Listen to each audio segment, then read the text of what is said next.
Amanda here, the Pay It Forward Mom. Happy Thursday. The weekend is almost among us, which I couldn't be more excited about. I hope you guys are having an awesome one thus far.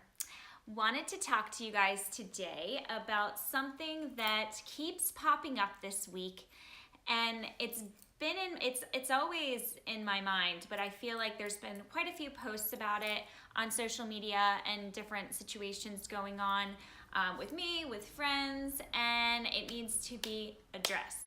As moms, we have a tendency to judge one another, and we need to stop that.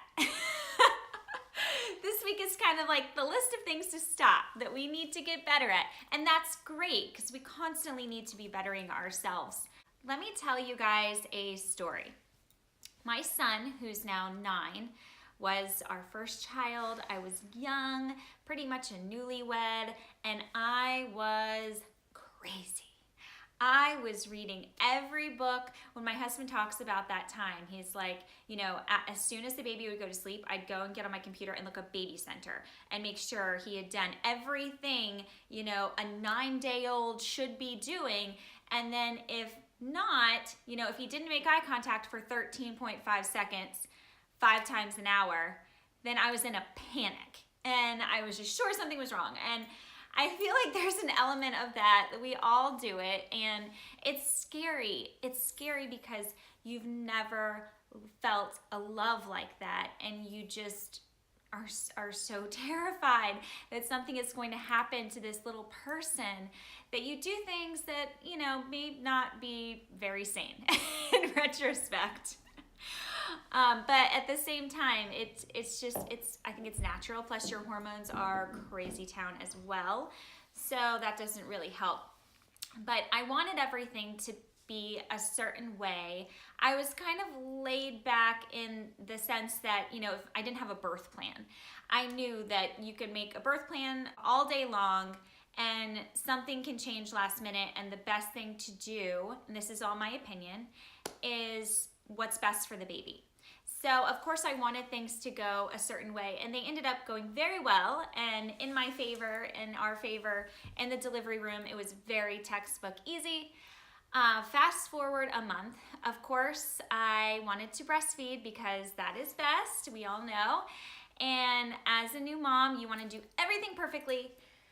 And that was deeming very, very challenging. I wasn't making enough milk at first, and then to too much, and he wouldn't latch. And we had 2 different lactation consultants from the hospital that we met with.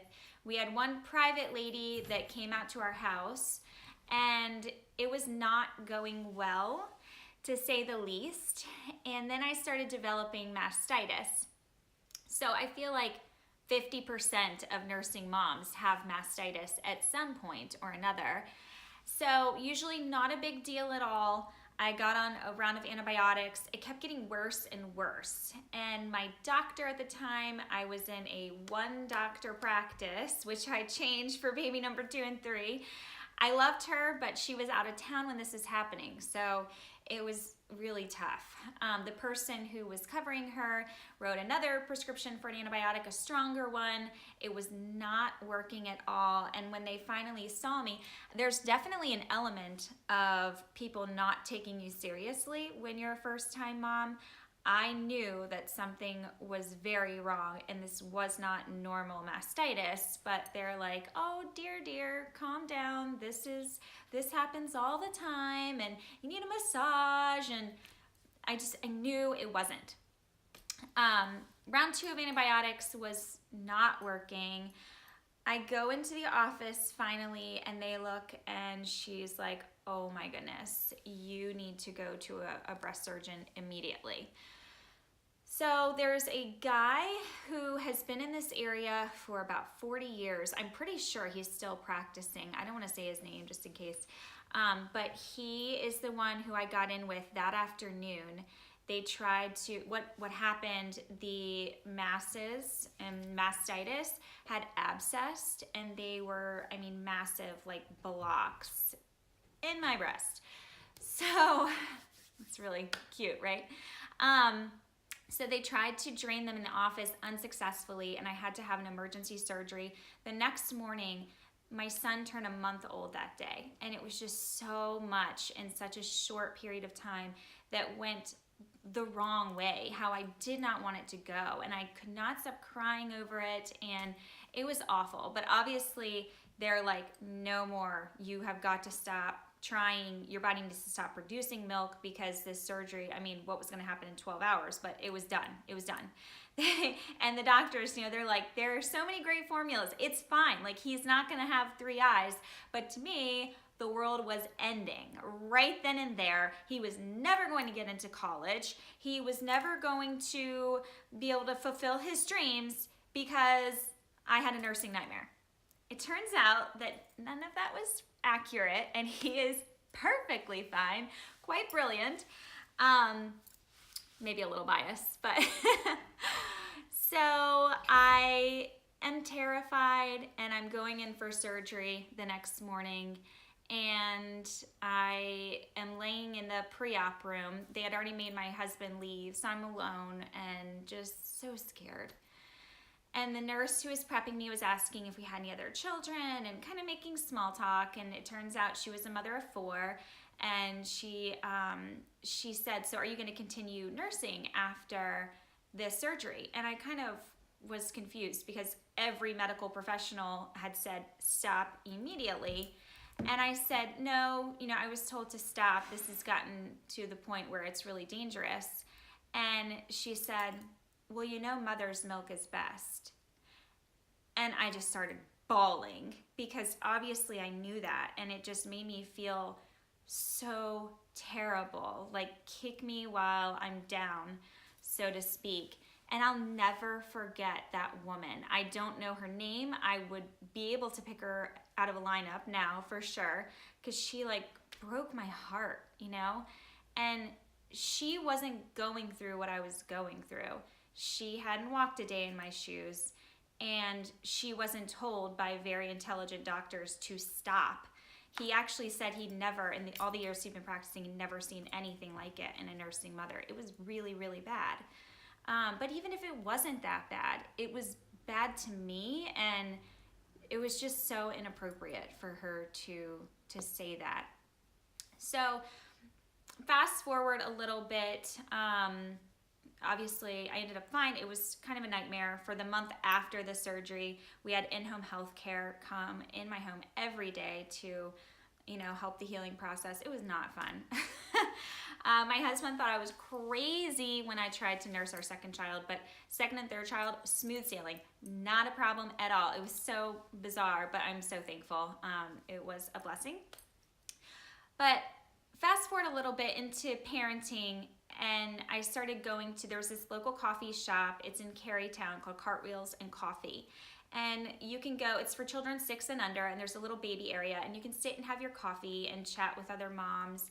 And I didn't have very many mom friends at the time. I ended up joining a mother's group, which I'll talk to you guys at a later date about. It was awesome. That's Rudolph the cat. The kids got him for Christmas a couple years ago, hence the name. So I realized that a lot of moms are judging each other, and it wasn't okay. All the questions that they'd ask, it seemed like a lot of times they weren't meant in a positive, uplifting way. It was kind of like, are you cloth diapering or using throwaway? And if they said throwaway, you're kind of like, oh, well, you're ruining the environment. Kind of like, wow, didn't know what I was getting myself into with this conversation. I remember one day I was at that same coffee shop, and we were talking about moving from the city to the county for the schools. And a mom looked at me, perfect stranger, and she said, people like you are the reason the schools aren't great. And I thought, wow, I don't even know what to say about that, because it's kind of true. Like, if everyone keeps leaving, then how are they going to build what they need to build?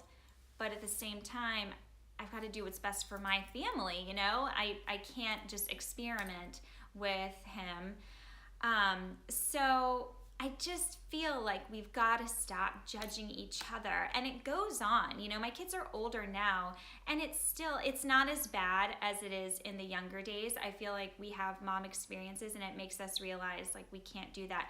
And I'm guilty of it too. You know, there was a mom in the mall recently who was disciplining her child in the middle of everyone, and my immediate thought was like, oh, that's inappropriate.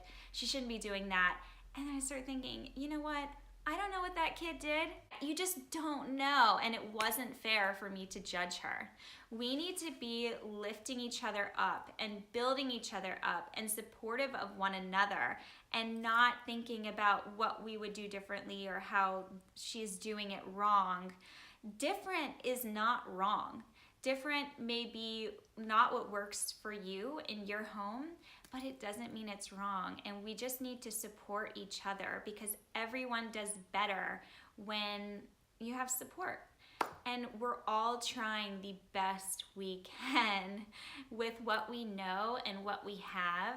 And we all want the best for our kids. So let's remember that when we're out and about today and this week and this month, and try to change our mindset. This isn't a competition, you know, it's not. Life isn't a competition. You jump on Pinterest and you jump on any sort of social media site and you see what people are doing, and you could think, oh man, she shouldn't be doing that this way, and start judging. Or you can start judging yourself. Why am I not doing this? And neither one is healthy. Neither one is good. And we need to be doing the opposite of those things. We've got to be there for each other and for ourselves. Self-love is very important. All right, guys, that is my PSA for the day.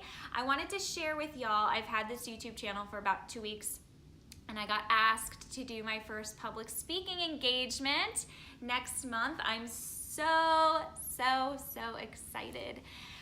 This is kind of the direction I wanted to go, and I just didn't expect it to happen so quickly, but I appreciate you guys' shares, your messages, your comments, everything. Y'all rock. I will definitely keep you posted about that and how it goes and all that jazz. Like, subscribe. You've got to hit the subscribe button. You've got to have a YouTube account to do so, to find out when the videos are posted. And I think that's it. You guys have an awesome night. I'm going to be at my kids' spring concert, which should be adorbs. I'll try to post some pictures on Instagram or Facebook. Follow me on those platforms. The info is in the description of the video. Bye, guys.